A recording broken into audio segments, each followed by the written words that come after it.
हाँ तो दोस्तों नमस्कार। स्वागत है आपका अपने YouTube चैनल में। और आज हम एक ऐसे विषय की चर्चा करने वाले हैं जो कि बहुत ही इम्पोर्टेंट विषय है। इसके बारे में पहले भी मैं सेशन ले चुका हूँ ईवीएम वीपीएट के विषय में, लेकिन अब उसके जो संबंध में जो फैसला आना था सुप्रीम कोर्ट से वो फैसला आ चुका है। फैसला क्या आया उनके तथ्यों के बारे में हम थोड़ा सा जानकारी करेंगे, जानने का प्रयास करेंगे और डिस्कस करेंगे कि आखिर वो फैसला आया क्यों है और याचिकाकर्ताओं का क्या कहना था, सुप्रीम कोर्ट की दलीलें क्या थी, याचिकाकर्ताओं की दलीलें क्या थी, ये सब हम विश्लेषण करेंगे। क्योंकि मुद्दा मतदान से संबंधित है तो मुद्दा सरकार से भी संबंधित है, मुद्दा जनता भी से भी संबंधित है और निर्वाचन आयोग से भी है। तो हम इनके तथ्यों के बारे में जानकारी करेंगे। तो चलो शुरुआत करते हैं। चूँकि हुआ क्या, 24 अप्रैल को माननीय उच्चतम न्यायालय ने अपना फैसला सुरक्षित कर लिया था। क्योंकि ये जो सुनवाई चल रही थी ये सुप्रीम कोर्ट की में डबल बेंच में ये सुनवाई चल रही थी, जिसके चीफ जस्टिस दीपंकर दत्ता और संजीव खन्ना जी, ये दो जज थे जिनकी बेंच सुनवाई कर रही थी। और याचिकाकर्ता जो कि एडीआर, वही एडीआर जो association for democratic reform, ADR वही है, जानी पहचानी, जिन्होंने इलेक्ट्रॉनिक बॉन्ड को असंवैधानिक घोषित करवा लिया था सुप्रीम कोर्ट से ही। उनकी याचिका पर ये सुनवाई चल रही थी और तमाम याचिकाएं थी उनको। हालांकि कुछ इंस्ट्रक्शन सरकार को तो नहीं दिए, लेकिन निर्वाचन आयोग को देके और सुप्रीम कोर्ट ने सब याचिकाएं खारिज कर दी हैं। लास्ट में निष्कर्ष यही निकलता है। तो चूंकि जानते हैं कि उनके बीच में तथ्य क्या निकले, क्या संभव है कि भारतीय अगर निर्वाचन आयोग है तो उसमें क्या सुधार कर सकता है। चूँकि विपक्ष की बात है तो विपक्ष से तमाम, अगर हार का ठीक रहा है तो ईवीएम पे ही फोड़ता है। वही कहावत है कि नाच ना आबे आंगन टेढ़ा। सरकार कोई भी रही हो, विपक्ष कोई भी रहा हो, हार का ठीक रहा एकदम से आता है तो ईवीएम पे आता है।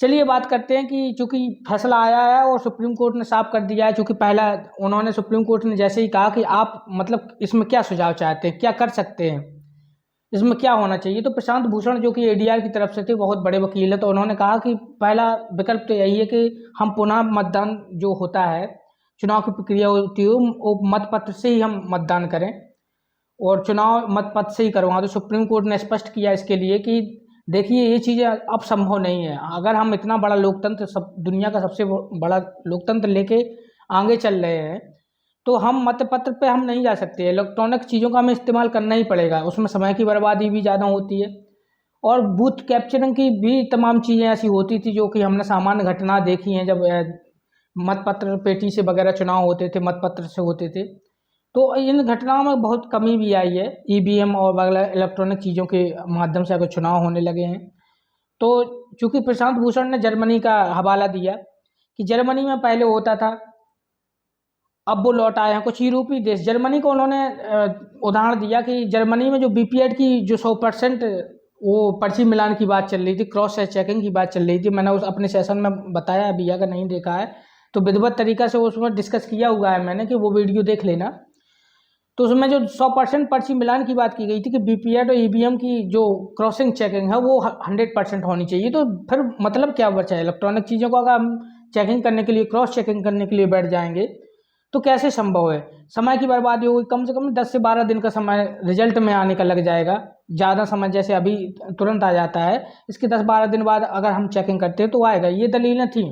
सुप्रीम कोर्ट ने कहा कि ये देखो, जर्मनी का उदाहरण तुमने यहाँ नहीं दे सकते हो। वो 5-6 करोड़ की जनता को लेके, वोटर को लेके चुनाव करवाते हैं। हमारे पास 92 करोड़ मतदाता रजिस्टर्ड है। उसका अगर मान लीजिए 60% भी, 65% भी वोटिंग हो गया तो कहाँ पहुँचती है जनसंख्या वोटिंग की। अब हम हर एक 100% अगर पर्चियों का मिलान करेंगे तो वही प्रक्रिया पर हम लौट आएंगे जहाँ पे हम थप्पा से या मतलब मोहर लगा के, चुनाव चिन्ह पे मोहर लगा के मतदान करते, तो उसी प्रक्रिया पे लौट आएंगे। फिर उसमें वही देरी होगी जो पहले होती थी। इन सब चीज़ों की बारे में बात हुई। अगर हम पक्ष की बात करें तो इसमें association for democratic reform, ADR, ये याचिकाकर्ता थे। इसमें इन्वॉल्व की बात करें तो चुनाव आयोग था, सरकार थी। और चूँकि मामला मतदान से जुड़ा हुआ है तो इस जनता से भी, मतलब ये पूरा जनता से भी संबंधित है। अब बात करें कि आम आदमी को इससे क्या है, आम आदमी को कोई फर्क पड़ेगा? जो वोट डालने जाता है, मतदान का प्रयोग करने जाता है, उसको कोई फर्क पड़ेगा? तो मैं जानकारी के लिए बता दूं कि आम आदमी को कोई फर्क नहीं पड़ने वाला है। प्रक्रिया जैसी पहले थी, प्रक्रिया से हम वैसे ही, आप पोलिंग बूथ पे जाओगे, वहाँ पे आपको उंगली पे स्याही का निशान लगाया जाएगा और इसके बाद पोलिंग बूथ के स्याही के लगने के बाद अधिकारी कंट्रोल यूनिट का बटन दबाएगा। मतदाता अपनी वही जो बटन उसको दबाना है, जिस चुनाव चिन्ह के आगे का बटन जिस कैंडिडेट को दबाना है वो दबाएगा। इसके बाद वीपीएड में वही 7-8 सेकंड के लिए वो आपको पर्ची दिखाई देगी कि हाँ आपका कंफर्म हो गया, वोट डल गया है। वही सेम प्रक्रिया जो पहले के चुनाव में होती आई है वही अभी भी होगी। फर्क कहाँ पड़ा है? तो राजनीतिक और पार्टी और कैंडिडेट के लिए क्या फर्क पड़ा है, ये सुप्रीम कोर्ट ने क्या आदेश दिया है, इसके बारे में हम अगर बात करें तो कैंडिडेट के लिए एक रास्ता खोला गया है। किस कैंडिडेट के लिए खोला गया है? जो दूसरे या तीसरे नंबर पे आया है, या जिस कैंडिडेट को लगता है कि मैंने इस क्षेत्र में, जैसे लोकसभा में कई विधानसभाएं होती है, एक लोकसभा में 10 विधानसभाएं हो सकती हैं, 4 भी हो सकती हैं, 6 भी हो सकती हैं। अब कैंडिडेट को लगता है कि मेरी इस विधानसभा में ज़्यादा वोट थे लेकिन कम गिनती हुई या कोई धांधली हुई है, अगर ऐसा उसको लगता है तनक मात्र भी, तो दूसरे या तीसरे नंबर का कैंडिडेट के लिए एक विकल्प रखा गया है कि वो 7 दिन के अंदर, मतगणना के 7 दिन के अंदर अपनी शिकायत दर्ज करवा सकता है। शिकायत दर्ज करवाने से क्या होगा? उस शिकायत दर्ज करवाने से ये होगा कि आपको एक इंजीनियर की टीम आएगी, जो मशीन बनाने वाले इंजीनियर होंगे वो टीम आएगी। उस मशीनों को, चूँकि पहले क्या होता था कि जैसे हम क्रॉस चेकिंग करवाते थे तो स्टोर रूम में रखी हुई मशीनों में से कोई भी कर्मचारी मशीन उठा के दे देता था और सबके सामने, एजेंट वगैरह के सामने क्रॉस चेकिंग हो जाती थी। लेकिन अब ऐसा नहीं होगा। अब कैंडिडेट जो प्रत्याशी है, या तो वो या उसका प्रतिनिधि उन स्टोर मशीनों में से कोई भी 5 मशीन उठा लेगा, 5% मशीनें, उनकी जांच क्रॉस चेकिंग पूरी करवा सकते हैं। ये प्रावधान सुप्रीम कोर्ट ने आदेश दिया है, ये प्रावधान चुनाव आयोग, निर्वाचन आयोग को हो गया है। हालांकि वो जो टीम आएगी, जो खर्चा होगा, वो खर्चा प्रत्याशी ही उठाएगा, ये भी प्रावधान है। ऐसा नहीं है कि उसका खर्चा सरकार उठाए। अगर आप बाद में फिर से पुनः मतगणना करवाना चाहते हैं तो उसका खर्चा प्रत्याशी उठाएगा, बशर्ते एक शर्त है, अगर मशीनों में, ईवीएम में या वीपीएड में कोई त्रुटि पाई जाती है या कोई समस्या पाई जाती है तो फिर खर्चा निर्वाचन आयोग देगा। ये निर्धारित किया गया है, ये आदेश सुप्रीम कोर्ट ने निर्वाचन आयोग को दिया है। अब बात करते हैं कि जो कि प्रशांत भूषण थे, अपने एडीआर की तरफ से, याचिकाकर्ता की तरफ से वकील थे, उन्होंने कहा कि इसमें हमारी जीत हुई है, कैंडिडेट को एक मौका मिलेगा वो जांच करवाने का कि हमारे ये इस विधानसभा में ज़्यादा वोट था, ये इतना वोट क्यों नहीं आया है, कोई समस्या है, झोल वगैरह हुआ है या खेला हुआ है, तो वो करवा सकता है। ये अपने शब्दों में बता रहा हूँ। ये बात हो गई। अब कहते चुनाव आयोग को क्या इंस्ट्रक्शन दिए, तो उन्होंने, चुनाव आयोग ने कहा है कि सिंबल लोडिंग होने के बाद, आप सिंबल लोडिंग जैसे हो गई, मान लीजिए कमल हो गया, पंजा हो गया, साइकिल हो गया, हाथी हो गया, ये किसी भी राजनीतिक पार्टी जितने भी कैंडिडेट उनकी सिंबल लोडिंग कर दी जाएगी। इसके बाद 45 दिन तक उसको स्ट्रांग रूम में रखा जाएगा। ये इंस्ट्रक्शन चुनाव आयोग को दिए हैं। इसके बाद क्या होगा कि ईवीएम में जो पेपर स्लिप की जो परीक्षण है, उस पेपर स्लिप का जो गिनती है उसके परीक्षण के सुझाव दिए गए हैं सुप्रीम कोर्ट के द्वारा निर्वाचन आयोग को। और संभव हो तो चुनाव निशान के आगे हर पार्टी का बारकोड होना चाहिए, ये भी सुझाव है। अब ये कब तक इम्प्लीमेंट होता है ये देखने वाली बात होगी।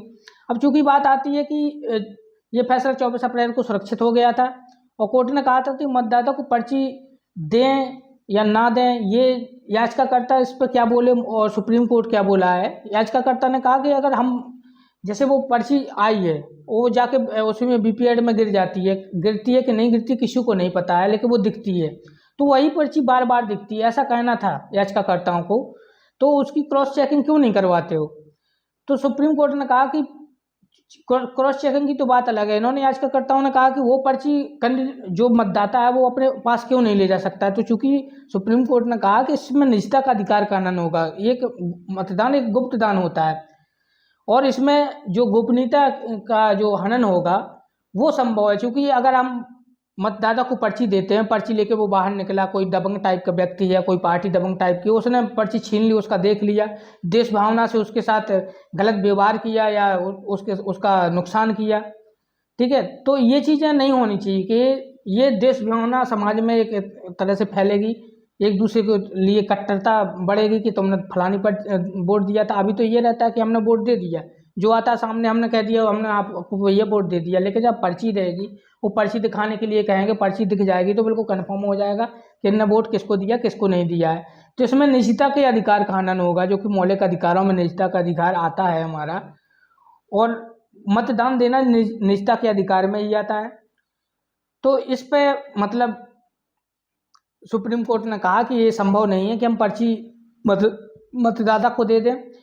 अब बात आती है कि 100% क्रॉस के मिलान की बात आ गई कि जर्मनी में ऐसा होता है, तो सुप्रीम कोर्ट ने उस पर भी जवाब दिया कि जर्मनी जैसे देशों के जो यहाँ 5-6 करोड़ मतदाता हैं वो कर सकते हैं, उनके यहाँ जनसंख्या ही नहीं है। हम 92 करोड़ मतदाता लेके घूम रहे हैं, दुनिया का सबसे बड़ा लोकतंत्र है, ऐसे कैसे संभव है? वहाँ संभव है क्योंकि वो कम लोगों का मतदान होता है, 5-6 करोड़ का मतदान है। इतना तो जो चीफ जस्टिस है ये दीपांकर दत्ता है, ये पश्चिम बंगाल के हैं, पश्चिम बंगाल का उन्होंने उदाहरण दिया कि जितना पूरा जर्मनी की जनसंख्या नहीं है उतनी जनसंख्या तो मैं अपने पश्चिम बंगाल में मेरे गृह स्टेट में है, तो कैसे संभव है?